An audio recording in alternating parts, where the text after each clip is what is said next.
Hello and welcome back. I'm Wolfnip and today I'm gonna show you how to play Pokemon Norwegian style. Before we jump into it, I just want to let you know that as a kid in the 90s, we didn't know a lot of English and we didn't have the internet like you do today. So when it came to Pokemon cards, we kind of had our own style. I don't think it's the way it was supposed to be played. So what we used to do is that you would play against one opponent and you would pick a card that you kind of liked, that you had a good winning streak with, for example, but that you weren't afraid to lose. So you would agree with the other opponent on what kind of card you would play. But sometimes if I, for example, had a lot of Bulbasaur and that's what the opponent wanted to play, then I would maybe get the choice to pick one card from their pile. And if you wanted to play cards with shine on them, the other opponent would have to play that as well. You would never play like a non-shine card against a shine card unless you were tricked. And also, bringing back the fact that I'm Norwegian, we didn't know English that well. For example, the text on the Pokemon cards, we wouldn't even care about that. The only thing that we matched, kind of, was like the HP. It depends. If you had like a really high HP, or basically a high number, then you would match that against another high number, or like a really high number against a shine card. But you know, as I said, that was kind of you didn't really do that, because if you won that card, then you had a high number card, but you didn't have the shine, and that wasn't as good. These are the rules. These are the start of the rules. So you and me are playing together now, and we both agreed on the cards, and we're getting ready. So we would just like decide between ourselves who would start. So the rules is you take your card and you hold it like this. And you hold the back side of the card here, and then the picture is shown underneath. The first one that goes is flipping the card through the air. So it goes like this through the air and it lands on the ground. So if my card lands with the back side up and your card lands with its picture up, then I won. Other way around, you won. So if my card landed with the picture side up and yours landed with the picture side up, it was a toss-up. Nobody won. And the same with both being down. So that's the game. There was basically no kind of strategy to it, unless you were a cheater and you bent the card. And yeah, that was the rules. And I don't know if any of the games or the toys that I played with as a kid is the way you were supposed to play with them. So now that you know how to play Pokemon cards Norwegian style in the 90s in a small town or minor city, let's check out how it's supposed to be played. They flip a coin. Okay, maybe we did that, I don't know. I just thought we kind of decided between ourselves who started. Oh yeah, you have those cards with the element on it as well. Can't really remember what we did with those. Maybe play them against each other. This makes a lot of sense. They're using coins to put on. Why? Okay, well, I have like a basic understanding of how to play cards like that. I never was very into like those kind of card games, but I have played a few of them as an adult. And this makes total sense of how you're like flipping them in the air now seems so ridiculous. Having seen this just makes a sense. We would stand there. I cringe a bit thinking about me as a child now with all of the other kids in the schoolyard being like, oh, I played this against you. Flip. So I guess for us, at least for me, it was more of the hoarding and the collecting of the Pokemon cards. since we were playing this kind of random invented game, the older kids obviously benefited by this a lot because they would just trick the smaller kids, and I remember getting tricked a lot myself. Especially with the card where you bent it, they would get away with it as well. I think Pokemon cards are kind of banned in the schoolyard after a while, because there was just a lot of drama created by it and a lot of unfriendliness and cheating. But seeing this, I would like to play it the real way too. So maybe I should buy some Pokemon cards now. The next thing that I wanted to take a look at is Pogs. I loved Pogs way more than Pokemon cards. I loved collecting the Pogs. I loved collecting the Slammers. I loved playing with it, and it was just a lot of fun. I can still remember vividly like many of the Pogs that I had, but unfortunately they were stolen, as were my Pokemon cards, I think. So I don't have them anymore. So the way that we would play this is that you would have your opponent. If there were more people that wanted to play you, you would just all sit in a ring and they would watch you until your match was done, and then the next people play. You would decide on how many Pogs you were gonna play, like 5, 7, 10, 20, whatever. You would all mix them up, and like the Pokemon cards, you would have to agree with your opponent on what kind of Pogs that were played, because I didn't want to sacrifice my nice Pogs against, you know, like shitty Pogs.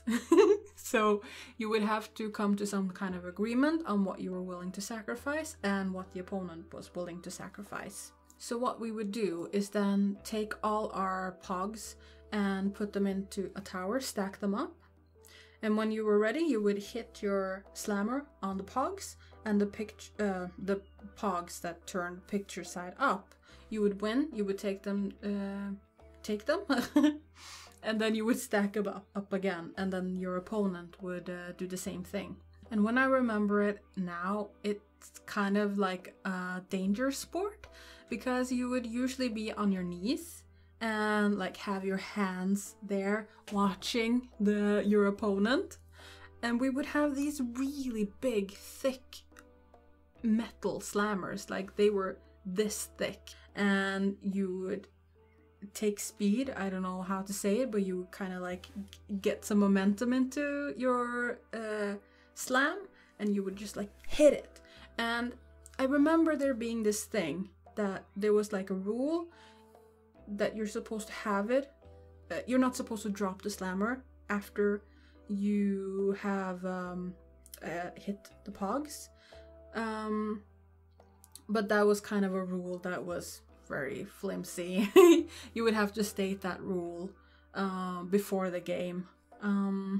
And again, older kids would come in and they would be like, 1, 2, 3, 4, I locked the door, I won, even though they didn't win. And they would just take all your Pogs and leave. So it's still like, thinking about it now, I am a bit shocked that we were allowed to do this. Like, weren't there any teachers in the schoolyard seeing us being like, if you had played Pogs a lot, you would be like, flick, and then hold it still. But as I said, there was like a separate rule to this, and you would have to state that beforehand. So it will be interesting to me to see how to play Pogs in the real way, if it's anything like Pokemon, or if this is actually the right way. And the way this works is you pick how many you're going to put down. So you normally play for keeps. Like, Ben will put down 20, I put down 20, we stack them together. And if I flip them over, I get to keep them, whether they're his or mine. And if he flips over mine, he gets to keep them, whether they're, you know, mine or his. And those slammers are so flimsy compared to the most popular we had. With just these two fingers, and you just slam it down. And that's the heads. It's tails. I'll take your word for it. So Ben's gonna go first. So maybe we did that too. Maybe we flipped them. Fairly. Oh, let's see how he holds the slammer. All right, so Ben won the coin toss. He's gonna go first. Ah, he releases it. Pog. Okay. Okay, so now these are gonna go back in the stack. And now it's my turn. So here we go. He releases Man, I them got nothing. too. And they're like holding it in between here. I remember it as a thing here. Oh, one flat. So you see, that's what I mean. But we would use these metal slammers and they would just, you know, if they hit your fingers, it would really hurt. Like we played knuckle poker as well. I don't know if you know about that, but that's when you hold your knuckle like this and you have like a coin, like a kroner or penny or it has to be a certain size. Like this kind of size, like compared to my eye, maybe. I don't know if that measurement helped you, but you would have your knuckle like this on a table and you would have the coin like this, and then you would like how was it again, to do this, or you would at least slam it against the knuckle, and usually the game was over when blood was drawn. So that was the kind of hedonistic environment I grew up in. So yeah, the way we played Pogs seems to be kind of legit. I'm a bit surprised because I just thought, since this is an American thing again, that it would not be the right way to play it at all. But except for some minor changes, like theirs were upside down compared to how we played them, and there was no mention of the slammer thingy. Releasing it, but all in all, I think we were playing it the right way. I need to get some Pogs. I really want to play this now and collect them in tubes.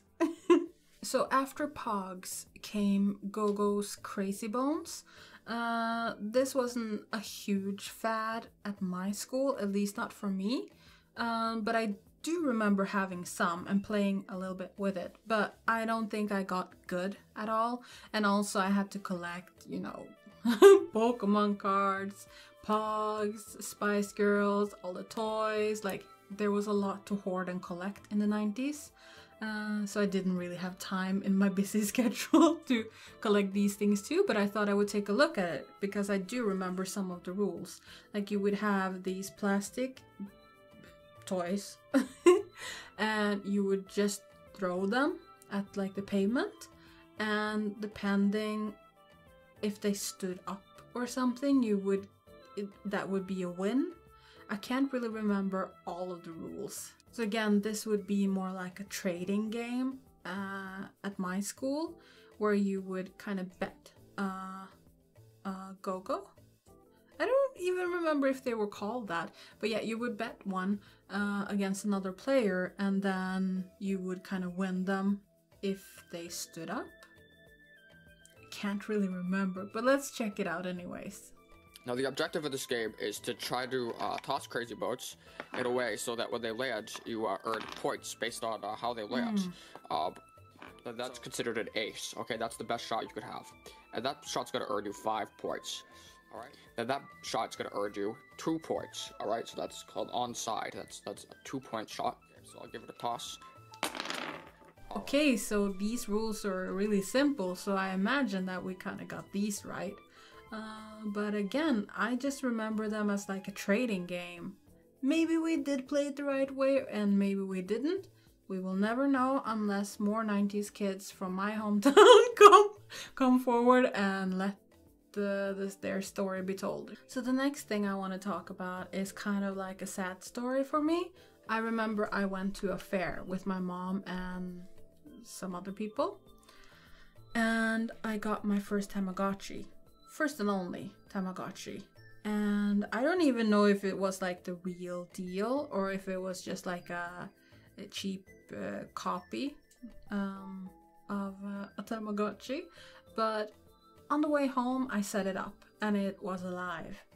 And I took it to school, and of course, shortly after, we got a notice from school that we were not allowed to bring them there because they were disrupting the classes.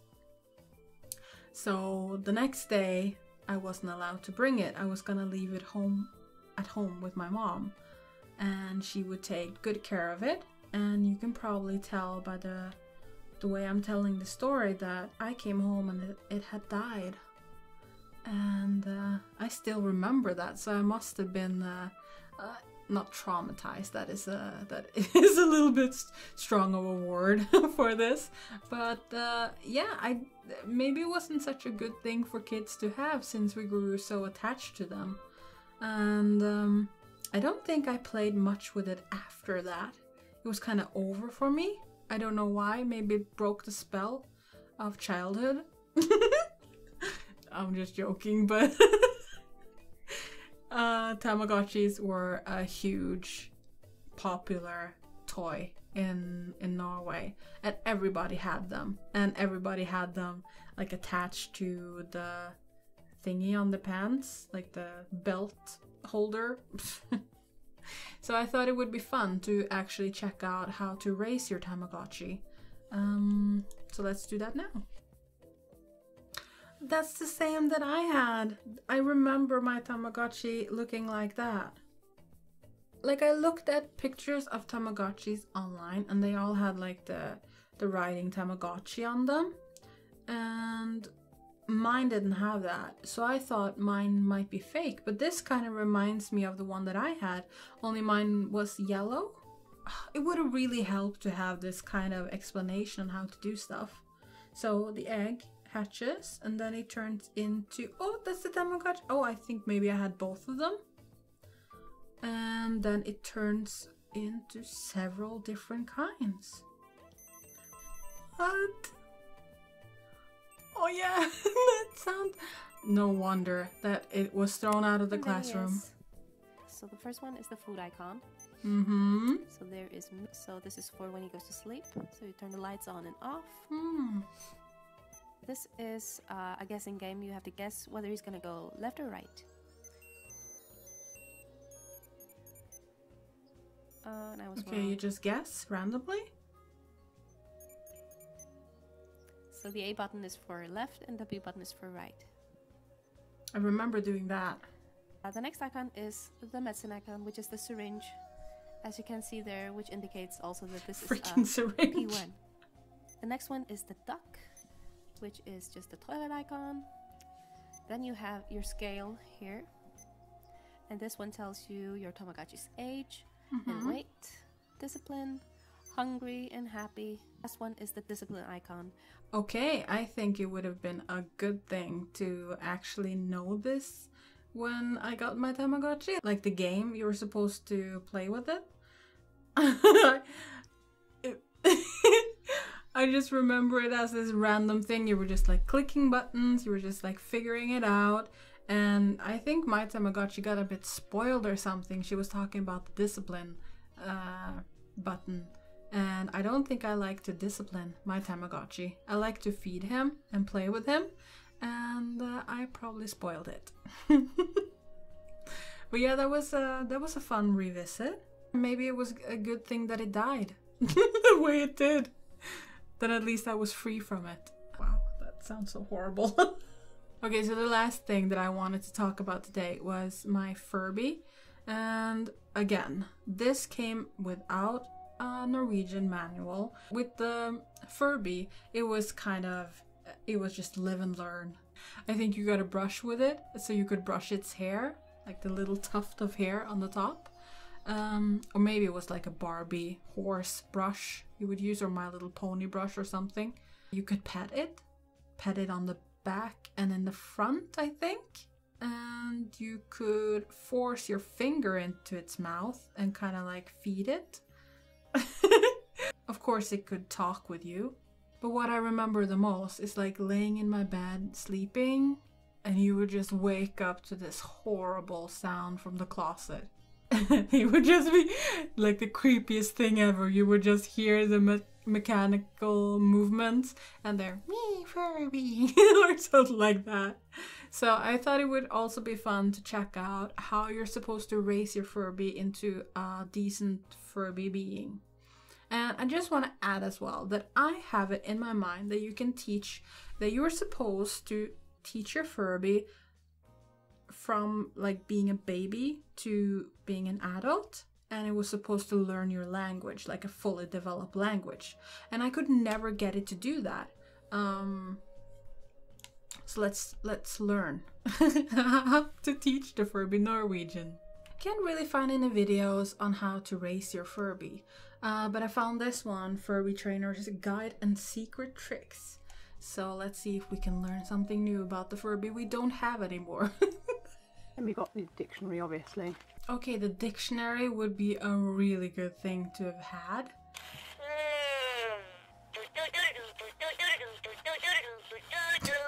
So we're going to do the 8 burp trick to begin with.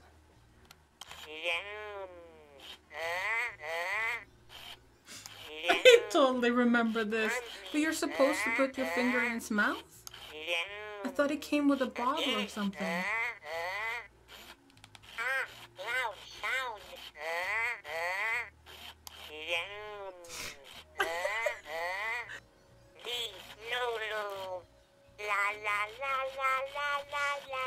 Is it called Lulu?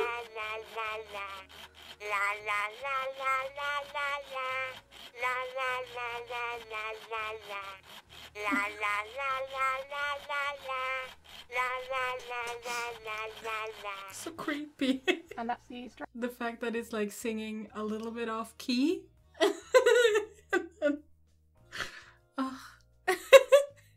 Imagine this going off in the corner of your room while you're sleeping and it's the middle of the night.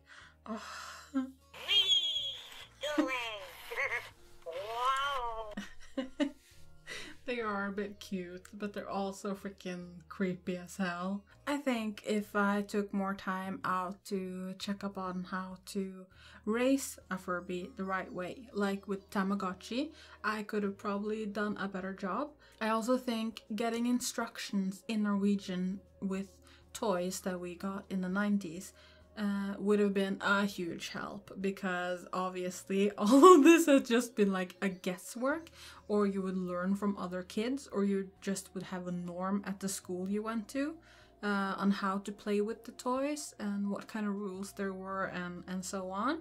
Hello, Editor Pup here. Am I calling myself Editor Pup now? Maybe. Who knows? I just thought it would be a little bit interesting to put this in the video as well, because I just went to Tesco and I found this. And I thought, oh, it's amazing. It's exactly what I wanted. So, looking at this, it's a few Pokemon cards, like a shiny Pokemon cards, and I think it's 10 cards in this one. And also it's within our age group, so so it's all good. And what sold me really was this. I thought it was a Pog, like a slammer, but I think it's like a Pokemon coin. So maybe that's what the boys used in their video, where they like flip the coin to see who goes first and such. So this contains 1 sword and shield, battle styles booster pack, 1 promo card, 1 Pokemon coin, and a code card for the Pokemon TCG online. I think I can use it as a slammer. I still need to get Pogs, but I thought this was, I just needed this in my life when I saw it. So let's just open it up and check it all out.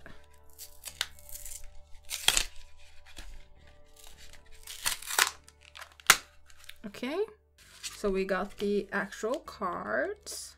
Gotta catch 'em all, Pokemon. So we actually just got 1 card. Let's see. Okay, I'm gonna save this for the last. So we got Arukuda. It's a shine. High shine. I still don't know. I haven't checked it up since I made the video. What anything is called. Cool, I guess. Let's see how it flips. So this is what I was talking about. You would hold it like this, and you would just like. Okay, I had to do that really shortly. You would stand up for this. So I got the picture set up, which is great. Fine, put that to the side. Let's check out the coin. If we can get this out of the plastic. Oh, it's so flimsy. Oh wow. Okay, let's just get this out. It's so thin, but the purple is very nice. I love it. I really love it. Oh, I just want Pogs, okay? Let's like play with ourselves. Okay, let's try and flip it. We got this side, so great. Okay, now for the cards. Let's open these up. Just gonna use a scissor here. Oh, another code. Oh, some more cards. Anything left? No.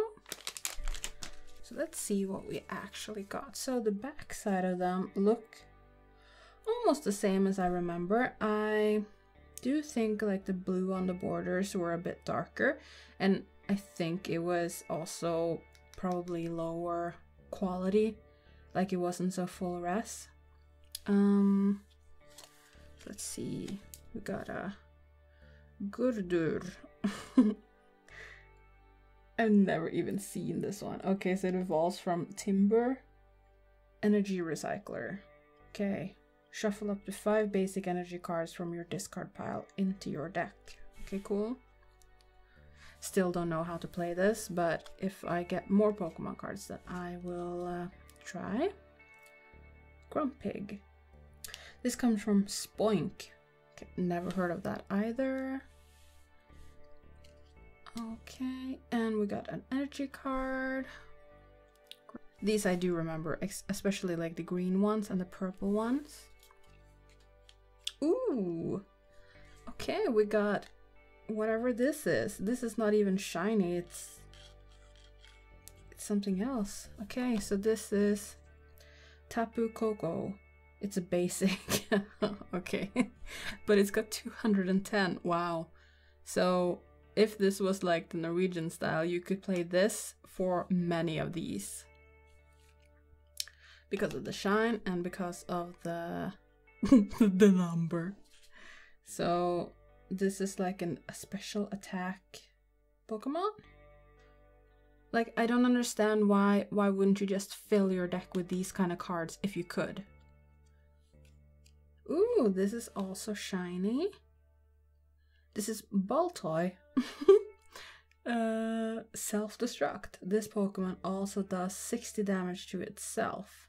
Oh, that doesn't sound nice. Stage 1. Stage 1, and this is basic. This is also basic.